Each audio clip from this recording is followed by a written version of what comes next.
গণিত পরিবারের সকল সদস্যকে শুভেচ্ছা জানাচ্ছি। সবাই আশা করি ভালো আছো, ঘরে আছো। আমরা প্রত্যাশা করি তোমরা তোমাদের নিজ নিজ পাঠে মনোযোগী পাঠক হিসাবে সবাই গৃহে অবস্থান করতেছ। বৈশ্বিক যে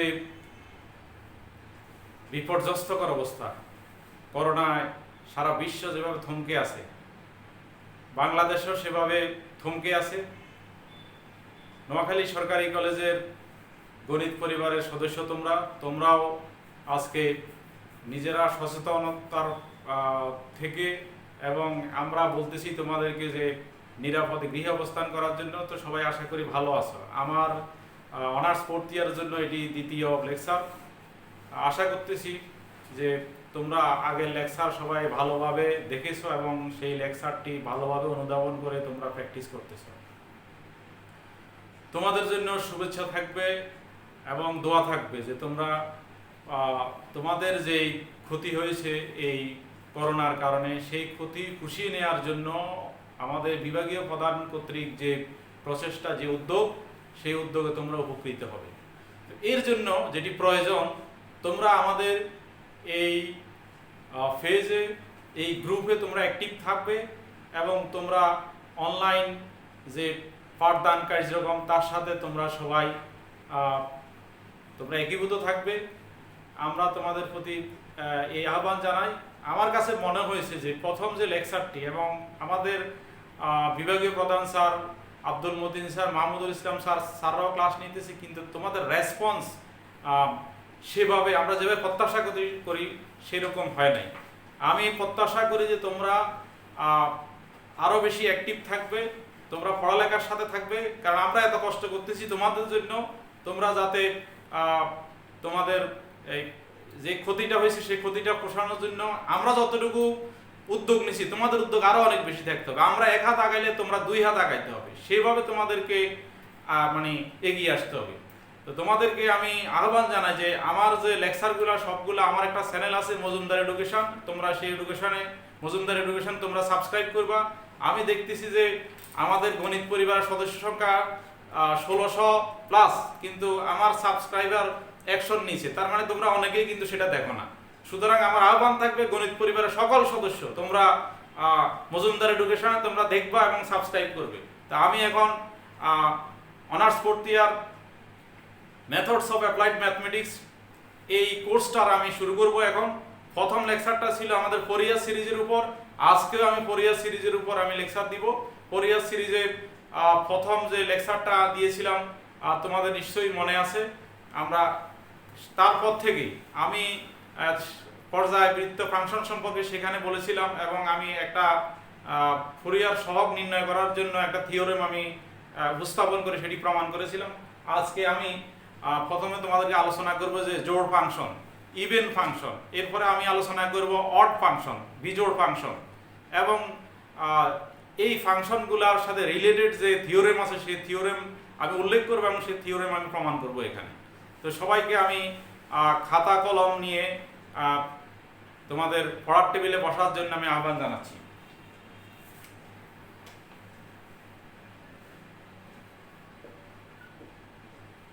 জোড় ফাংশন, ইভেন ফাংশন।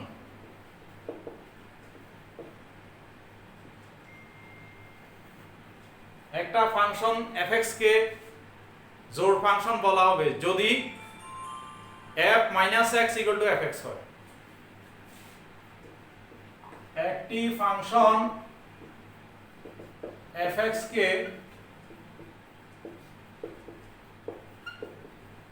জোড় ফাংশন বলা হবে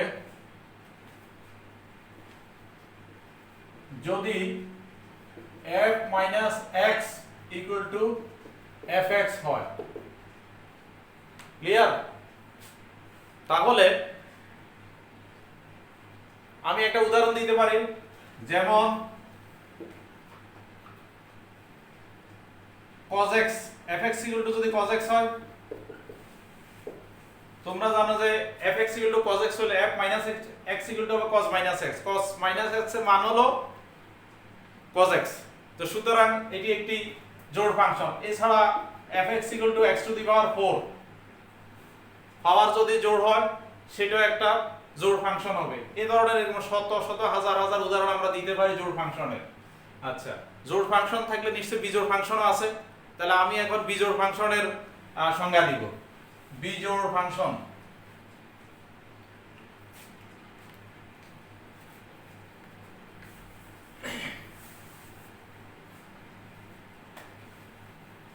অড ফাংশন, একটি ফাংশন fx কে বিজোড়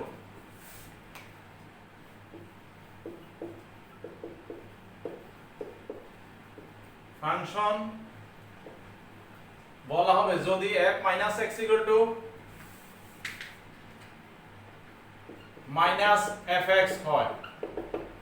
ঠিক আছে,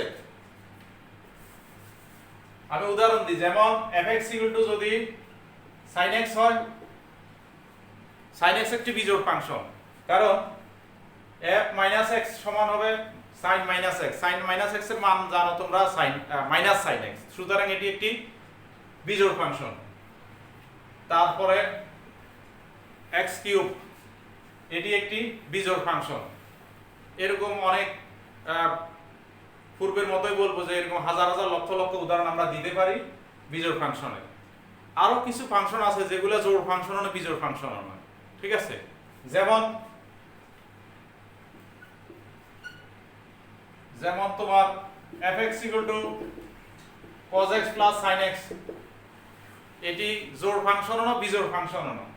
fx = x³ + 7, এটা জোড় ফাংশন না বিজোড় ফাংশন না, কারণ এই সংখ্যার মধ্যে এই ফাংশনটাকে আমরা ফেলতে পারবো না। সুতরাং এটি জোড় ফাংশন না বিজোড় ফাংশন না। যাও, এখন আমি জোড় ফাংশনের ফুরিয়ার দ্বারা সম্পর্কিত আলোচনা করব। তো সেই আলোকে আমি একটা রিলেটেড থিওরেম আছে, সেই থিওরেমটা আমি এখন তোমাদের জন্য উপস্থাপন করব।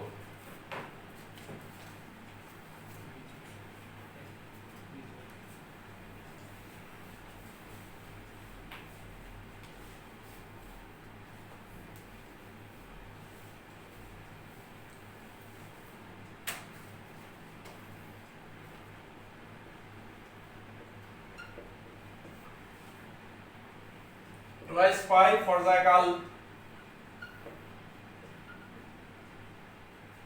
যুক্ত -π to π ব্যবধিতে fx জোড় ফাংশনের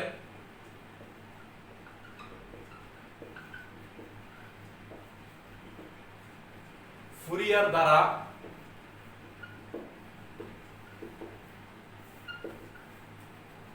এবং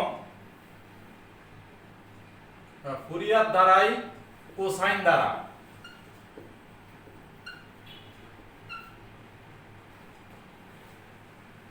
এবং এটি fx = a0/2 plus summation of n1 to infinity an cos nx, যেখানে a0 = 2/5 0 to 5 fx dx, an হবে 2/5 0 to 5 fx cos nx dx এবং bn সমান হবে 0।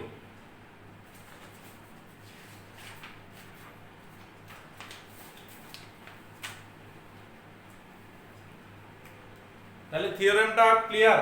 থিওরেমে দেখো এখানে কিন্তু যেহেতু bn এর মান 0, সেই জন্য ফুরিয়ার দ্বারা সম্পর্কে তোমরা জানো যে ফুরিয়ার দ্বারা হলে fx = a0/2 plus summation of n1 to infinity an cos nx plus bn sin nx। তো এখানে bn sin nx টার্মটা নেই, কারণ এখানে bn এর মান 0। আমাদেরকে এই a0 এর মান এটি, an এর মান এটি এবং bn এর মান 0, এটা দেখাইলে আমাদের এই থিওরেমটা প্রমাণ করা যথেষ্ট হবে। তো আমি এখন এই থিওরেমটা প্রমাণ করতেছি, তোমরা প্রস্তুতি নাও।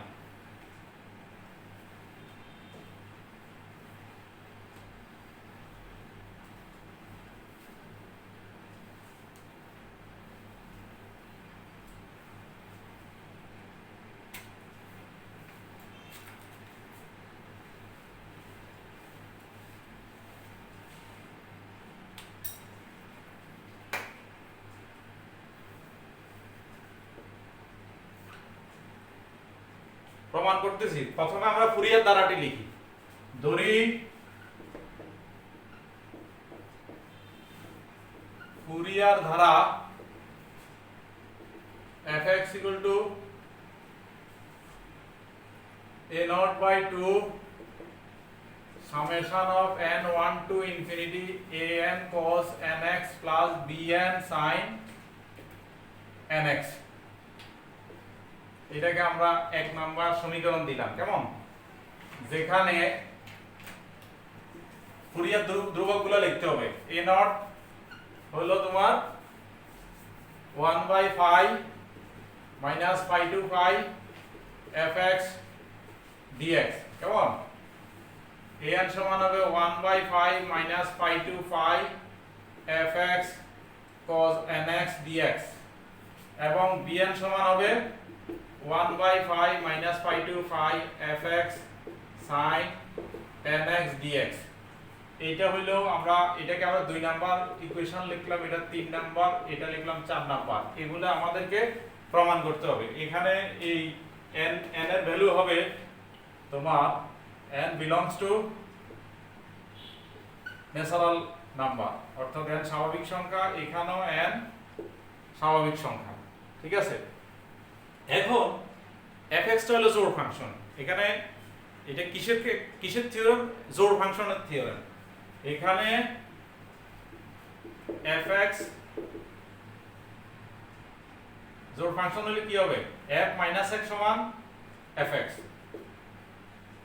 যেহেতু fx জোড়,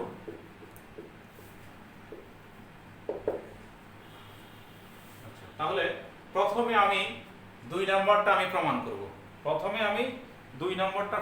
তাহলে 2 হতে পাই। তোমরা লিখে ফেলছো আশা করি। আমি বোর্ড পরিষ্কার করতেছি।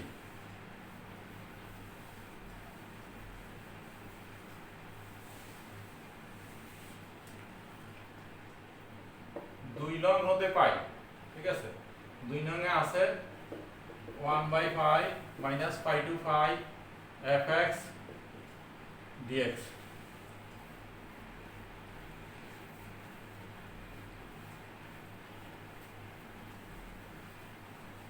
এই ইন্টিগ্রালটাকে আমরা রিঅ্যারেঞ্জ করে এভাবে লিখতে পারি, minus pi to 0 fx dx plus 1/5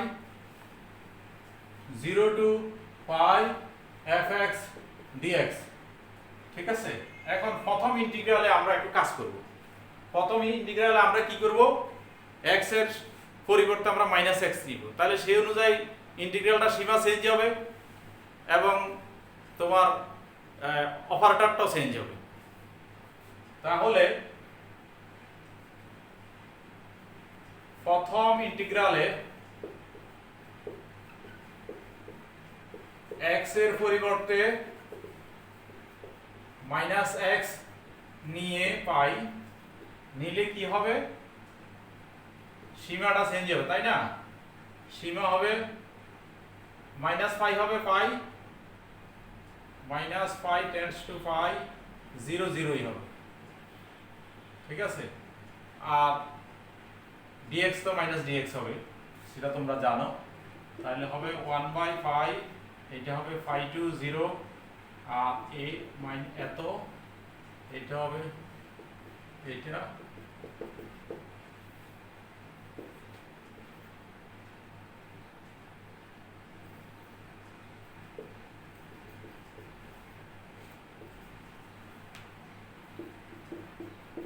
আচ্ছা, তাহলে এখানে pi to 0 আর তোমরা জানো যে যেহেতু এটি জোড় ফাংশন, এজন্য f - x সমান হবে fx আর -dx এর হবে মাইনাস ডিএক্স, তাহলে মাইনাসটা আমি সামনে নিয়ে আসি।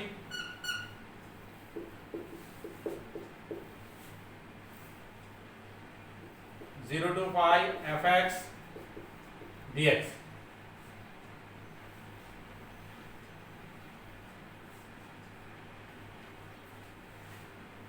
এটা কিসের মান ছিল?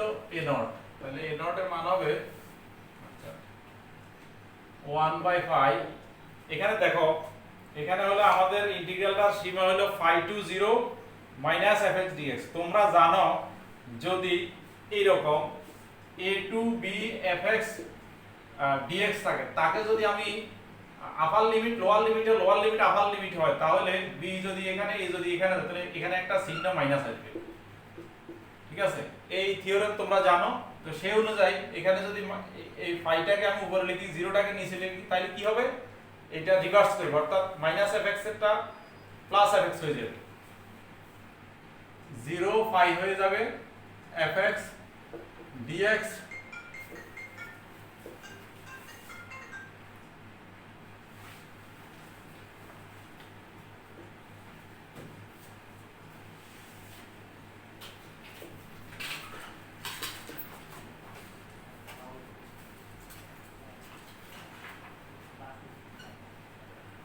আচ্ছা, এখন এটা দুইটা যোগ করলে তোমরা জানো কত হবে? 2/5 0 to 5 fx dx।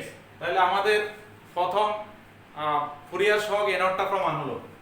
ঠিক আছে, এখন আমরা 3 নাম্বার সমীকরণ থেকে পাই, আমাদের এখন দেখাইতে হবে an এর ভ্যালুটা কত। তাহলে 3 নাম্বার সমীকরণ হতে পাই, 3 নম্বরে an এর মান কত ছিল? 1/5 minus pi to phi fx cos nx dx। Clear? এটা আমরা 3 নাম্বার ইকুয়েশনে লিখছিলাম। এখন এইখানে এটাও আমি আগেরটার মতো বিস্তার করে লিখি। 1/5 হবে minus pi to 0 fx cos nx dx, 1/5 0 to phi fx cos nx dx। আগের পার্টের মতো আমরা a নট এর ভ্যালু যেভাবে বের করছি, এখানে আমরা প্রথম ইন্টিগ্রালে কি করব? x এর পরিবর্তে মাইনাস x বসাবো। ঠিক আছে, প্রথম ইন্টিগ্রালে x এর পরিবর্তে মাইনাস x বসিয়ে পাই।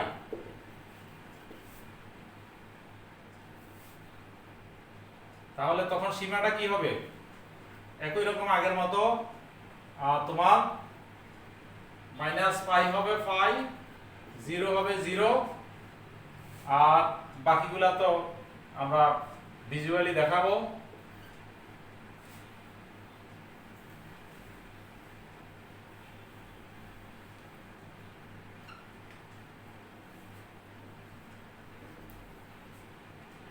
One by five pi to 0 f minus x cos minus nx d minus x 1/5 0 to 5 fx cos nx dx। আচ্ছা, যেহেতু জোড় ফাংশন, সেই জন্য f minus x এর ভ্যালু হবে fx, আর cos minus nx, তোমরা জানো যে cos minus x এর মান হলো cos x, তাহলে cos minus x এর মান হবে cos nx, কিন্তু d minus x যেটা সেটা হবে minus dx, সেই জন্য ওই চিহ্নটা আমি সামনে দিয়ে লিখলাম dx। 0 to 5 fx cos nx dx।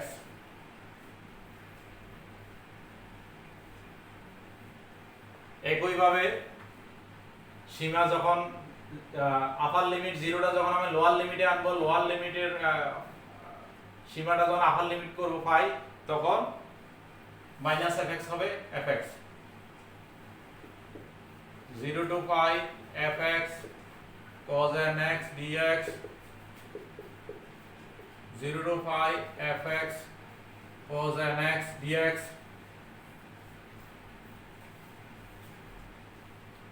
দুইটা যোগ করলে হবে 2/5 0 to pi fx cos nx dx এটাই আমাদের প্রমাণ করার কথা ছিল an এর ভ্যালু এত দেখানো, তাই না? সুতরাং আমরা দেখালাম, আর সর্বশেষ bn এর ভ্যালু আমাদের 0 দেখানো লাগবে। তাহলে আসি bn টা 4 নাম্বার সমীকরণ ছিল, তাই না? তাহলে আমরা নাম্বার 4 ইকুয়েশন থেকে আমরা পাই bn ইকুয়াল টু কত ছিল 1/5 minus pi to phi sin fx sin nx dx এটাকে আগের অংশের মতো আমরা বিস্তার করি minus pi to 0 fx sin nx dx 1/5 0 to pi fx sin nx dx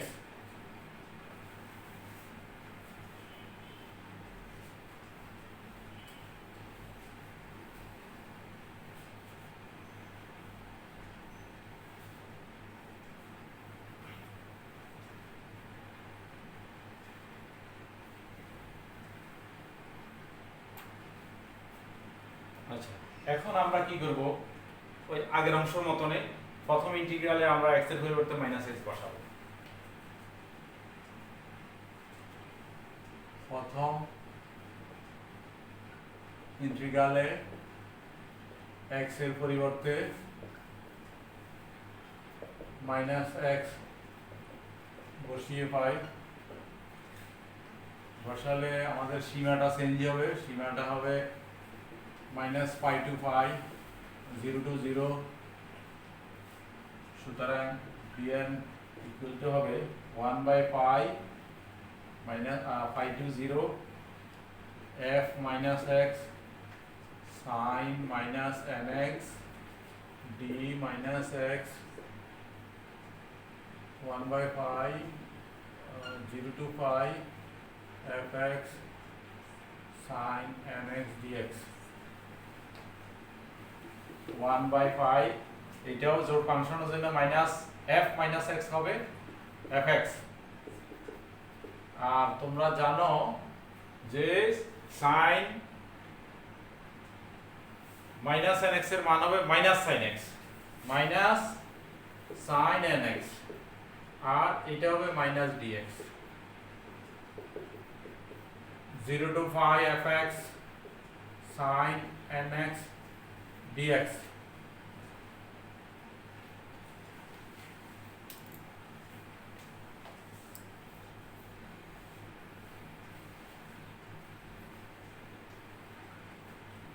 minus a minus a plus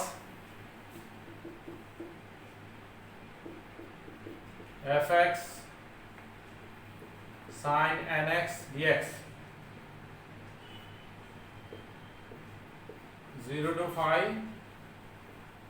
fx sin nx dx। আচ্ছা, সীমা যদি পরিবর্তন করি, এখানে 0 এখানে পাই, তাহলে সামনে একটা মাইনাস দিতে হবে fx sin nx dx fx sin nx dx, তাহলে কি হবে 0, এটা মাইনাস, এই টার্মটা এটা প্লাস 0। সুতরাং আমাদের এই থিওরেমটা প্রমাণ হয়ে গেল। ঠিক আছে, আশা করি তোমরা এই থিওরেমটা ভালোভাবে বুঝেছো। আর যদি কোনো সমস্যা হয় তোমরা নিশ্চয়ই আমাদের মেসেঞ্জারে জানাবে, আমি মেসেঞ্জারে যদি সুযোগ হয় জবাব দিব, নতুবা পরবর্তী ক্লাসে আমি ইনশাল্লাহ জবাব দিব। এর পরবর্তীতে আমরা, এটা হলো কি জোড় ফাংশনের থিওরেম ছিল, আমরা এখন বিজোড় ফাংশনের থিওরেম দেখব।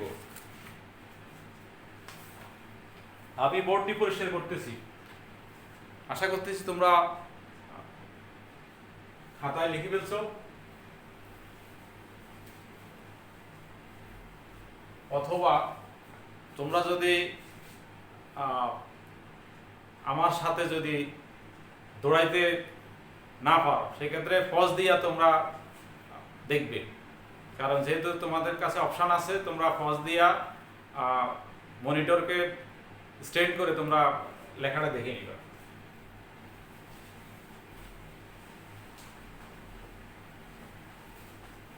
পরবর্তী থিওরেম, এটা হলো তোমার বিজোড় ফাংশনের জন্য। টুয়াইস পাই পর্যায় কালযুক্ত -পাই টু পাই ব্যবধিতে fx বিজোড় ফাংশনের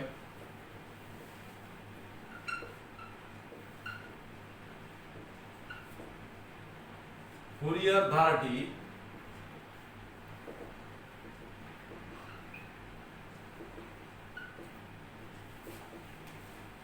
ফুরিয়ার সাইন দ্বারা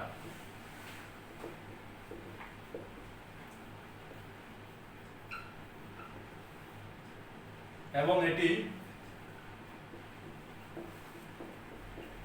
fx equal to summation of n1 to infinity bn sin nx, যেখানে a not equal to 0, an equal to 0 এবং bn equal to হবে 2/5 0 to 5 fx sin nx dx n belongs to n। এটা হলো আমাদের বিজোড় ফাংশনের theorem. তোমরা খেয়াল করে দেখছো যে এই থিওরেম এবং পূর্বের থিওরেম প্রায় একই রকম, শুধুমাত্র জোড় এবং বিজোড় ফাংশনের সংজ্ঞার ক্ষেত্রে যে পার্থক্যটুকুর সৃষ্টি হয় সেই পার্থক্যের কারণে এটির অবস্থানও পরিবর্তন হয়েছে। তো আমরা ঠিক, আমি তোমাদেরকে একটু হিন্ট দিতেছি, এটি তোমাদের বাড়ির কাজ থাকবে, বাড়িতে বসে তোমরা আশা করতেছি তোমরা সমাধান করতে পারবে, কারণ এই থিওরেম এবং পূর্বের থিওরেম একই রকম, শুধুমাত্র আগের থিওরেমে ছিল যেহেতু সেটি জোড় ফাংশন f - x সমান ছিল fx, এখানে হবে f - x equal to -fx। এই পার্থক্যের কারণে এই ফুরিয়ার সহগগুলার মানের পার্থক্য সৃষ্টি হয়েছে, ফলে fx এর মান এই অবস্থায় এসেছে। আমি তোমাদেরকে হিন্টসটা বলতেছি যে আগের মতোই করবে, হুবহু আগে যেভাবে আগের থিওরেমে যেভাবে আমরা প্রমাণটা করেছিলাম এই থিওরেম প্রমাণের ক্ষেত্রেও একই প্রক্রিয়া অবলম্বন করবে। এবং আমি যেভাবে এ নট বের করতে গিয়ে কি করছি, x এর পরিবর্তে -x ধরেছি, তোমরা এই থিওরেমে একই রকম করবে। এবং an এর মান বের করতে গিয়ে আমরা কি করছি, x এর পরিবর্তে -x, bn এর মান বের করতে আমরা x এর পরিবর্তে -x বসিয়েছি, এখানেও একই রকম করবে, দেখবা যে সুন্দর মতো এটি প্রমাণিত হয়ে গেছে একই রকম। এই জন্য আমি এটি আর করতেছি না। আমি এরপরে আরেকটা টার্ম আছে যেটি তোমাদের পরীক্ষাতে আসবে, যেমন এই যে থিওরেমটা আমি করিয়েছি এবং যেটির হিন্টস দিয়েছি এগুলা পরীক্ষার জন্য খুবই ইম্পর্টেন্ট। সেখানে প্রশ্ন কিন্তু এভাবে থিওরেম আকারে নাও আসতে পারে, সেখানে হয়তো আসবে এরকম যে জোড় ফাংশনের ক্ষেত্রে ফুরিয়ার সহগগুলা নির্ণয় করো, ঠিক আছে, তারপরে বিজোড় ফাংশনের ক্ষেত্রে ফুরিয়ার সহগ নির্ণয় করো। এই ছাড়া তোমরা, আমি এখন যে টার্মসটা নিয়ে কথা বলবো এটা হলো তোমার অর্ধ রেঞ্জ ফুরিয়ার দ্বারা, half range Fourier series. Half range যেটি সেটিও কিন্তু এখান থেকে, কিন্তু কারণ হলো হাফ রেঞ্জ মানে এটা রেঞ্জ অর্ধেক, আমাদের ব্যবধিটা এখানে হলো -পাই টু পাই, সেখানে হবে 0 to পাই।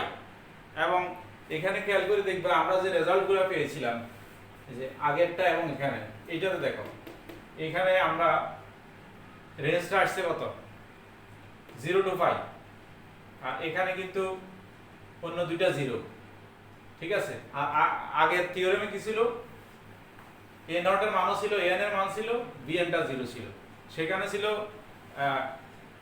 fx এর মানটা ছিল, সেখানে কত ছিল মনে আছে, a nought by 2 summation of n1 to infinity an cos nx, সেটি ছিল cos এর একটি ধারা, এইজন্য ওটাকে বলা হয় কোসাইন ধারা, ফুরিয়ার কোসাইন ধারা। আর এটার আরেকটা নাম হলো ফুরিয়ার সাইন ধারা। এখন ওইটা হলো ফুরিয়ার কোসাইন ধারা, আগের থিওরেমে এই থিওরেমে হলো ফুরিয়ার সাইন ধারা। তাহলে ওইটা অর্ধেক, ফুরিয়ার ধারাতে কিন্তু সাইন কোসাইন দুইটাই আছে, আর এখানে কিন্তু প্রথমটাতে আছে শুধু কোসাইন, দ্বিতীয়টা আছে শুধু সাইন।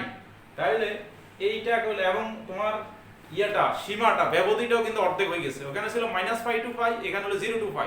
এই জন্য এই ধরনের ধারাকে বলা হয় তোমার অর্ধ রেঞ্জ ফুরিয়ার ধারা, অর্ধ রেঞ্জ ফুরিয়ার ধারা। তাহলে অর্ধ রেঞ্জ ফুরিয়ার ধারায় কেবলমাত্র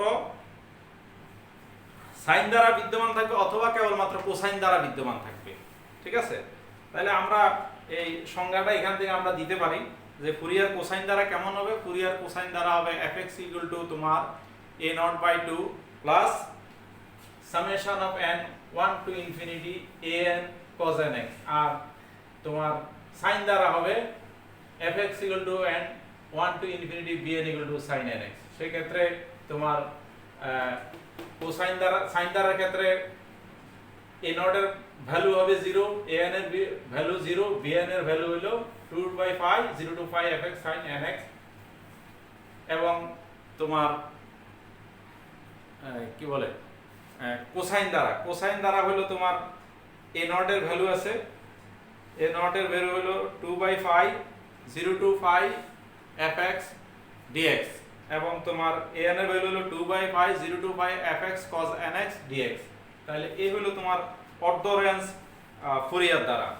এরপরে আরেকটা বিষয় আছে তোমার হলো পার্সিভালের অবেদ। পার্সিভালের অবেদ খুবই ইম্পর্টেন্ট, কিন্তু এবার পরীক্ষাতে এটি চলে আসছে 2019 সালের জাতীয় বিশ্ববিদ্যালয়ের পরীক্ষাতে পার্সিভালের অবেদটি চলে আসার কারণে তোমাদের জন্য এটা অনেকটা লেস ইম্পর্টেন্ট, ঠিক আছে। তো আশা করি যে ফুরিয়ার ধারা যে চ্যাপ্টারটা ছিল, এই চ্যাপ্টারটার যে কনসেপচুয়াল বিষয়গুলো ছিল, অর্থাৎ থিওরেম এবং ডেফিনেশন সহ যে অংশটা আছে সেই অংশটা এখানে শেষ। এরপরে আরেকটা লেকচার যদি সুযোগ হয় আমরা এইখান থেকে কিছু অঙ্ক পরীক্ষা আসে, এবছরও একটা অঙ্ক আসছে 10 নম্বরের, দুইটা পার্ট থাকে অঙ্কটা। আমি অনেকগুলো অঙ্ক আছে, আমি একটা অঙ্ক তোমাদেরকে নেক্সট লেকচারে দেখিয়ে দিব ইনশাল্লাহ। তাহলে আমাদের এই চ্যাপ্টারটা শেষ হয়ে যাবে। তোমরা আমাদের প্রচেষ্টার সাথে তোমরাও প্রচেষ্টা অনেক বেগবান করবে এবং তোমরা পড়ালেখা করবে, পড়ালেখার সাথে থাকবে। তোমাদের প্রতি আমাদের এই আদেশ নির্দেশ যাই বলি, তোমাদের ভালোর জন্য বলতেছি, তোমরা পড়ালেখা করো, পড়ালেখার সাথে থাকো। এবং যেসব বন্ধু এখনো আমাদের এই অনলাইন ক্লাসের সাথে সংযুক্ত হতে পারে নাই, যাদের মধ্যে অলসতা কাজ করে অথবা জড়তা কাজ করতেছে, তাদেরকে দ্রুতই আমাদের এই অনলাইন দ্বারা নিয়ে আসার জন্য তোমরা এক একজন সচেতন ব্যক্তি হিসেবে দায়িত্ব পালন করবে। তোমাদের প্রতি সে আহ্বান রইল।